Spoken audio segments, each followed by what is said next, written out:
Sourdough bread is literally the best bread and only has 3 ingredients: flour, water, and salt. Sourdough bread does, however, require a fed and active starter, and that's what this video today is about.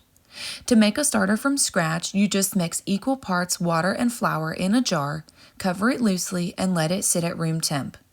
You'll feed it twice daily with more flour and water until it bubbles and grows in size. This natural fermentation process creates a leavening agent which makes the bread rise. Starter is essential to baking sourdough bread without a commercial yeast. Starter does not necessarily go bad and can be stored in the fridge for long periods of time. I have actually stored mine for months at a time, and when I want to bake, I just take it out, allow it to get to room temp, and then feed it regularly. In this video, I am feeding an already active starter. What you need: a clear jar with lid, filtered or distilled water, all-purpose or bread flour, and a scale. Feeding ratios. The most common ratio is 1, 1, and 1. Equal parts starter, flour, and water. I usually will do either 1 ounce or 1.5 ounces of each. Some folks will also measure in grams. When I want to make bread, I will usually double my starter twice so I have enough for 2 loaves at a time. The rest of the starter is then discarded into another clear jar and can be stored at room temperature or in the fridge.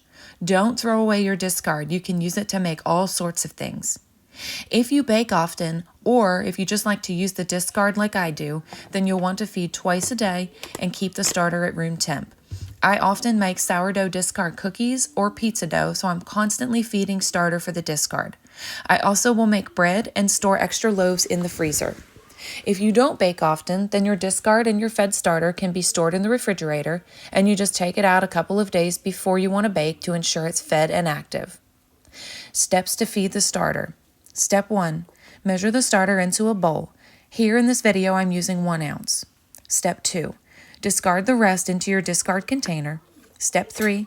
Mix in the same weight of warm water and flour and stir until smooth. Step 4. Return your fed starter to its jar and replace the lid. Step 5. Allow your starter to sit at room temperature to do its thing and feed it again in about 12 hours. Tips for success.